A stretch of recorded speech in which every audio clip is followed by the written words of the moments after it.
राधे राधे दोस्तों, भक्ति सागर सोनी का चैनल में आप सबका स्वागत है। जिसमें आज हम आपके लिए लेकर आए हैं पूर्णिमा की कथा, सत्यनारायण भगवान की कथा। तो सत्यनारायण भगवान की कथा पूर्णिमा के व्रत के दिन की जाती है। इसको आप बिना व्रत किए भी सुन सकते हैं। व्रत करने से पहले, जब कथा सुनने से पहले ठाकुर जी को स्नान पंचामृत से जरूर करवाएं। यदि आपके घर पर है विष्णु भगवान की प्रतिमा हो तो उसे भी स्नान करवा सकते हैं, या फिर शालिग्राम जी को भी स्नान करवा सकते हैं इस दिन।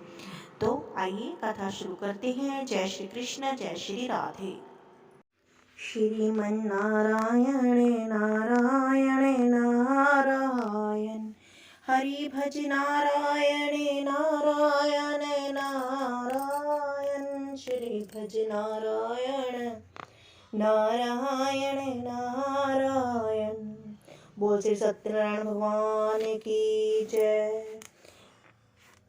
बोल लक्ष्मी माता की जय। ओम नमो श्री गणेशाय नमः। सत्यनारायण भगवान की कथा आरंभ।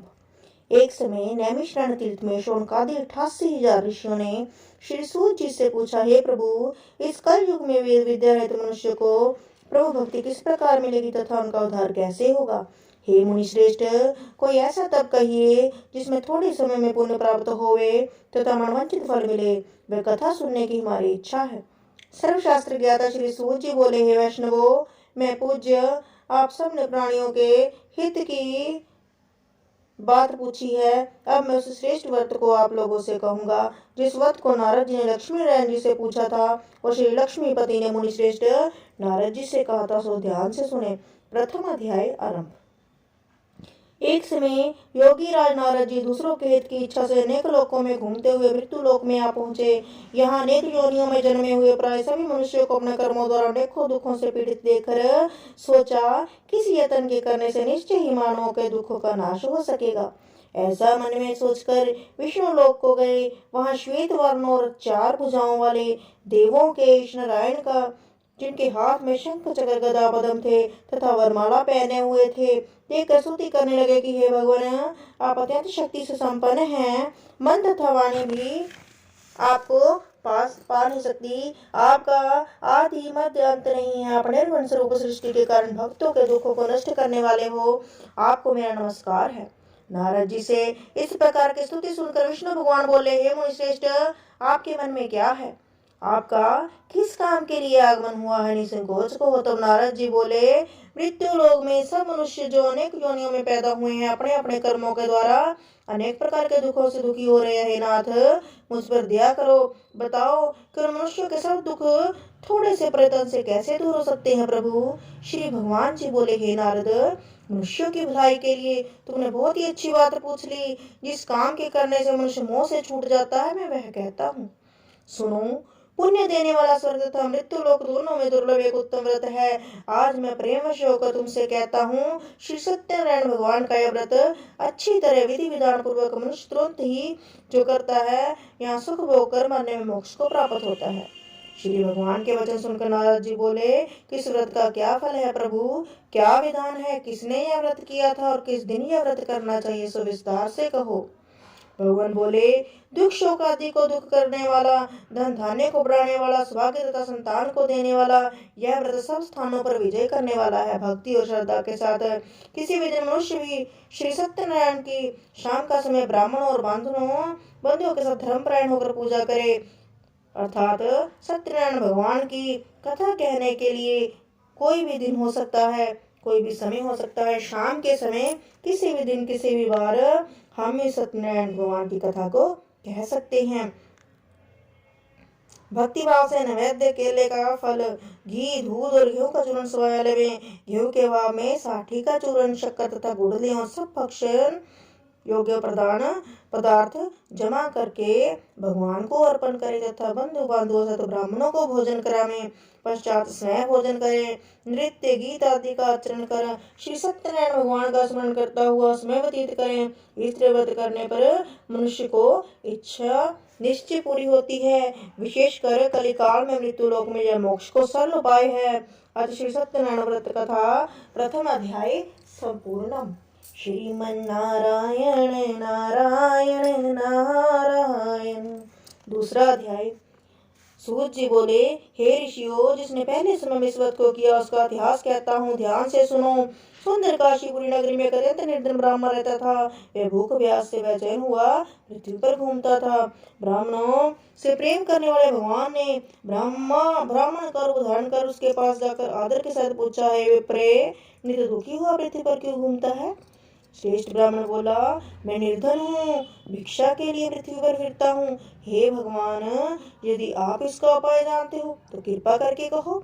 वृद्ध ब्राह्मण बोला कि सत्यनारायण भगवान मनवांछित फल देने वाले हैं, इसलिए हे ब्राह्मण, तू उनका पूजन कर। इसे करने से मनुष्य सब दुखों से मुक्त हो जाता है।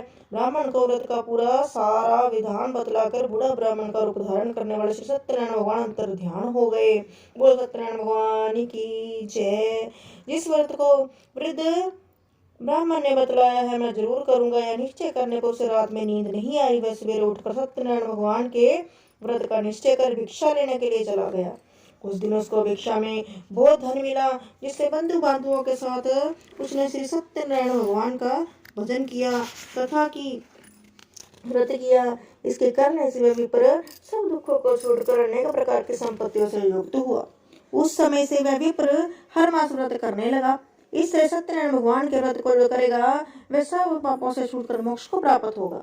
आगे जो पृथ्वी पर श्री सत्यनारायण भगवान का व्रत करेगा वह मनुष्य सब दुखों से छूट जाएगा। इस तरह नारद जी से नारायण जी ने कहा हुआ वह व्रत मैंने तुमसे कहा, हे विप्रो, मैं अब क्या क्या कहूँ। ऋषि बोले, हे मुनिवर, संसार में उस विप्र से सुनकर और किस किस ने इस व्रत को पहले किया, हम वह सब सुनना चाहते हैं। इसके लिए हमारे मन में श्रद्धा हो। ये सूर्य जी बोले, मुनियों, जिसने इस व्रत को किया है वह सब सुनो। एक समय एक विप्र धन और ऐश्वर्य के अनुसार बंधु बांधवों के साथ व्रत करने को तैयार हुआ। उसी समय एक लकड़ी बेचने वाला बूढ़ा आदमी आया और बाहर लकड़ियों को रखकर विप्र के मकान में गया। प्यास से दुखी लकड़हारा उनको व्रत करते हुए देखकर विप्र को नमस्कार कर कहने लगा कि आप यह क्या कर रहे हैं और इसके करने से क्या फल प्राप्त होता है, आप कृपया मुझसे कहो। ब्राह्मण ने कहा, सब मनोकामना को पूरा करने वाला यह सत्यनारायण भगवान का व्रत है। इसकी ही कृपा से मेरे यहाँ धन धान्य आदि वृद्धि हुई है। विप्र से इस व्रत के बारे में जानकर लकड़हारा बहुत प्रसन्न हुआ। शरणामत ले और प्रसाद खाने को अपने घर को गया। लकड़हारे ने प्रमाण में इस प्रकार संकल्प किया गया, जो ग्राम में लकड़ी बेचने से जो धन मिलेगा उसी से श्री सत्यनारायण भगवान का उत्तम व्रत करूंगा। यह मन में विचार कर यह बूढ़ा आदमी लकड़ियां अपने सिर पर रखकर जिस नगर में धनवान लोग रह रहे थे वैसे सुंदर नगर में गया। उस रोज वहां पर उसे उन लकड़ियों का दाम पहले दिनों से चौगुना मिला। तब वह बूढ़ा लकड़हारा दाम ले और अति प्रसन्न होकर पके केले की फली, शक्कर, घी, दूध, दही और गेहूं का चूर्ण इत्यादि सत्यनारायण भगवान के व्रत की कुल सामग्रियों को लेकर घर को चल पड़ा।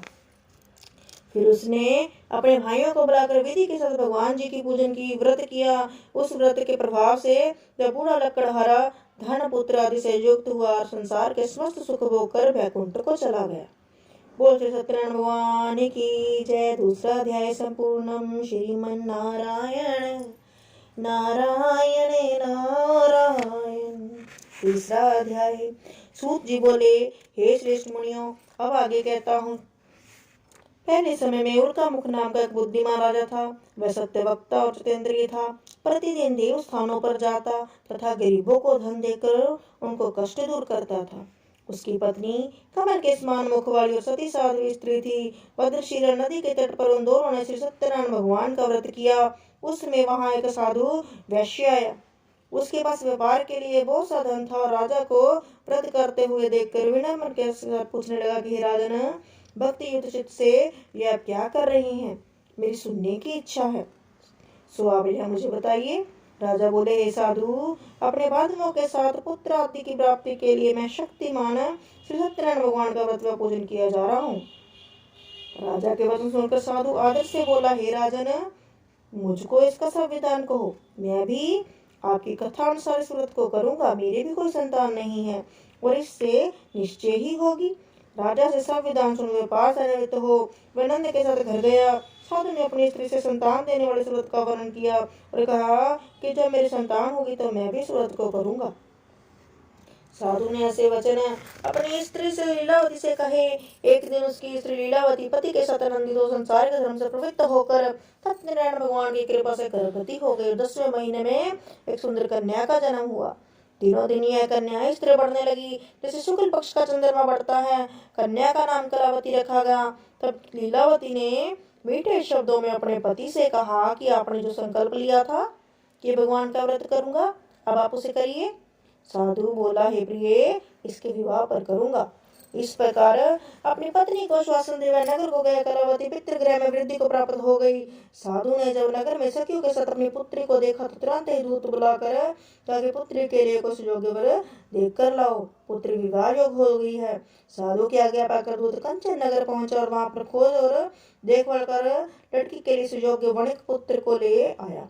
उस योग्य लड़के को देखकर साधु ने अपना बंधु बांधवों में सहित प्रसन्नचित अपने पुत्र का विवाह उसके साथ कर दिया। किंतु दुर्भाग्य से विवाह के समय भी उस व्रत को करना भूल गया। तब श्री सत्यनारायण भगवान क्रोधित हो गए और शाप दिया कि तुम्हें दारुण दुख प्राप्त होगा। अपने कार्य में कुशल साधु बनिया जमाता सहित समुद्र के समीप स्थित रतनपुर नगर में गया। वहां दोनों ससुर जमाई चंद्रकेतु राजा के उस नगर में व्यापार करने लगे। एक बार भगवान श्री सत्यनारायण की माया से प्रेरित कोई चोर राजा का धन चुरा कर भागा जा रहा था। किंतु राजा के दूतों को आता देखकर चोर ने घबरा कर भागते हुए राजा के धन को वहीं चुपचाप रख दिया जहाँ वे ससुर जमाई ठहरे हुए थे। जब दूतों ने उस साधु वैश्य के पास राजा के धन को रखा देखा तो दोनों को बांध कर ले गए और प्रसन्नता से दौड़ते हुए राजा के समीप जाकर बोले कि ये दो चोर हम पकड़ कर ले आए हैं। राजा ने इसको देखकर आज्ञा दे। तब राजा की आज्ञा से उनको कठिन कारावास में डाल दिया गया। उनका धन छीन लिया गया। श्री सत्यनारायण भगवान के श्राप द्वारा उनकी पत्नी भी घर में बहुत दुखी हुई। घर पर जो धन रखा था चोर चुरा कर ले गए। शारीरिक व मानसिक पीड़ा तथा भूख से यदि दुखी हो अनेक चिंतन में कलावती एक ब्राह्मण के घर गई। वहां उसने श्री सत्यनारायण भगवान का व्रत होते देखा। फिर कथा सुनी, प्रसाद ग्रहण कर रात को घर आई। माता ने कलावती से कहा, हे पुत्री, अब तक कहाँ रही? वे तेरे मन में क्या है? कलावती बोली, हे माता, मैंने एक ब्राह्मण के घर श्री सत्यनारायण भगवान का व्रत देखा है। कन्या के वचन सुनकर लीलावती भगवान के पूजन की तैयारी करने लगी। लीलावती ने परिवार और बंधुओं सहित श्री सत्यनारायण भगवान का पूजन किया और वर मांगा कि मेरे पति और दामाद शीघ्र आ जाएं। साथ ही प्रार्थना करी कि हम सबका अपराध क्षमा करो प्रभु। श्री सत्यनारायण भगवान इस व्रत से संतुष्ट हो गए और राजा चंद्रकेतु को स्वप्न में दर्शन देकर कहा कि राजन, दोनों वैश्य को प्रात ही छोड़ दो और उनका सब धन जो तुमने ग्रहण किया है दे दो, नहीं तो मैं तेरा धन राज्य पुत्र आदि नष्ट कर दूंगा। राजा से ऐसा वचन सुनकर भगवान अंतर ध्यान हो गए। प्रातः काल राजा चंद्रकेतु ने सभा में अपना स्वप्न सुनाया। फिर दोनों वणिक पुत्रों को कैद से मुक्त कर सभा में बुलाया। दोनों ने आते ही राजा को नमस्कार किया। राजा मीठे वचनों से बोला, हे महानुभावो, भाविवश से कठिन दुख तुम्हें प्राप्त हुआ है, अब तुम्हें कोई भय नहीं। ऐसा कहकर राजा ने उनको नए नए वस्त्र आभूषण पहनाए तथा उनका जितना धन लिया था उससे दुगना धन देकर आदर से विदा किया। दोनों वैश्य अपने घर को चल दिए। अतः श्री सत्यनारायण भगवान कथा का 3रा अध्याय संपूर्ण। श्रीमन्नारायण नारायण नारायण। 4था अध्याय आरंभ। सूत जी बोले, वैश्य ने मंगलाचरण करके यात्रा आरंभ की और अपने नगर को चल दिए। उनके थोड़े दूरी निकलने पर दंडी वेशधारी सत्यनारायण ने उनसे पूछा कि साधु, तेरी नाव में क्या है? अभिमानी वणिक हंसता हुआ बोला, हे दंडी, आप क्यों पूछते हो? क्या धन लेने की इच्छा है? मेरी नाव में तो बेलपत्ते भरे हैं। वैश्य का कठोर वचन सुनकर श्री भगवान ने कहा कि तुम्हारा वचन सत्य हो। दंडी ऐसा कहकर वहां से दूर चले गए। कुछ दूर जाकर समुद्र के किनारे बैठ गए। दंडी के जाने पर वैश्य ने नृत्य क्रिया करने के बाद नाव को ऊंची उठी देखकर अचंबा किया तथा नाव में बेल पत्ते आदि देखकर मूर्छित हुआ जमीन पर गिर पड़ा। फिर मूर्छा खुलने पर अत्यंत शोक प्रकट करने लगा। तब उसका दामाद बोला, आप शोक ना करें, यह दंडी का शाप है, अब उनकी शरण में चलना चाहिए, तभी हमारी मनोकामना पूर्ण होगी। दामाद के वचन सुनकर वह दंडी के पास पहुंचे और अत्यंत भक्ति भाव से नमस्कार करके बोले कि मैंने जो आपसे असत्य वचन कहे थे उनको क्षमा करो। ऐसा कहकर महान शोकातुर रोने लगा। तो दंडी भगवान बोले, हे वणिक पुत्र, मेरी आज्ञा से बार बार तुम्हें दुख प्राप्त हुआ है, तू मेरी पूजा से विमुख हुआ। साधु बोला, हे भगवान, आपकी माया से ब्रह्मा आदि देवता भी आपके रूप को नहीं जानते, तो मैं अज्ञानी कैसे जान सकता हूँ। आप प्रसन्न होइए प्रभु, मैं समर्था के अनुसार आपकी पूजा करूंगा, मेरी रक्षा करो और पहले के समान नौका में धन भर दो। उसके भक्ति युक्त वचन सुनकर भगवान प्रसन्न हुए, उसकी इच्छा अनुसार वर देकर अंतर ध्यान हो गए। तो उन्होंने नाव पर आकर देखा कि नाव धन से परिपूर्ण है। फिर वह सत्यनारायण भगवान का पूजन कर साथियों सहित अपने नगर को चला। तब अपने नगर के निकट पहुंचा, तब दूतों ने को घर भेजा। दूत ने साधु के घर जाकर स्त्री को नमस्कार कर कहा कि साधु अपने दामाद सहित इस नगर के समीप आ गए हैं। ऐसा वचन सुन साधु की स्त्री ने बड़े हर्ष के साथ सत्यनारायण का पूजन कर पुत्री से कहा, मैं अपने पति के दर्शन को जाती हूँ, तो कार्य पूर्ण का शीघ्र आ जाना। माता कैसे वचन सुनकर कलावती प्रसाद छोड़कर जल्दी में पति के पास गई। प्रसाद की अवज्ञा के कारण सत्यनारायण भगवान ने रुष्ट हो उसको पति को नाव सहित पानी में डुबो दिया। कलावती अपने पति को ना देखकर रोती हुई जमीन पर गिर गई। इस तरह नौका को डूबा हुआ तथा कन्या को रोता हुआ देख साधु दुखी होकर बोला कि हे प्रभु, मुझसे या मेरे परिवार से जो भूल हुई है उसे क्षमा करो। उसके दीन वचन सुनकर सत्यनारायण भगवान प्रसन्न हो गए। आकाशवाणी हुई कि साधु, तेरी कन्या मेरे प्रसाद को छोड़कर आई है, इसीलिए उसका पति अदृश्य हुआ है। यदि वह घर जाकर प्रसाद खाकर लौटे तो इसे पति अवश्य मिलेगा।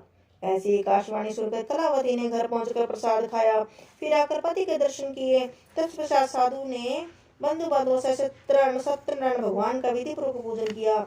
इस लोक का सुख होकर अंत में स्वर्ग को लोक को चले गए।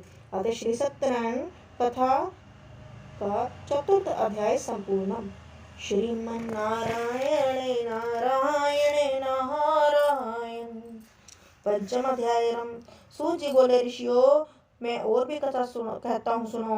प्रजापालन में लीन तुंगध्वज नाम का एक राजा था। उसने भी भगवान का प्रसाद त्याग कर बहुत दुख पाया। एक समय वन में जाकर वन्य पशुओं को मारकर बड़ के पेड़ के नीचे आया। वहां उसने ग्वालों को भक्ति भाव से बांधवों सहित श्री सत्यनारायण भगवान की पूजन करते देखा।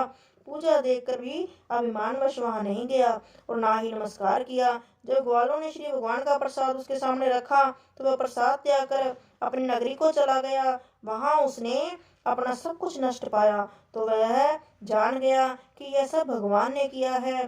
तब वह विश्वास कर ग्वालों के पास समीप गया और विधि पूर्वक पूजन कर प्रसाद खाया तो श्री सत्यनारायण भगवान की कृपा से सब कुछ पहले जैसा हो गया। फिर दीर्घ काल तक सुख भोग कर मरने पर स्वर्गलोक को चला गया। जो मनुष्य इस परम दुर्लभ व्रत को करेगा, भगवान की कृपा से उसे धन धान्य की प्राप्ति होगी। निर्धन, धनी और बंदी बंधन से मुक्त होकर निर्भय हो जाएंगे। संतानहीनों के संतान प्राप्त होगी तथा सब मनोरथ पूर्ण होकर अंत में वैकुंठ धाम को जाता है। जिन्होंने पहले इस व्रत को किया, अब उनके दूसरे जन्म की कथा सुनाता हूँ।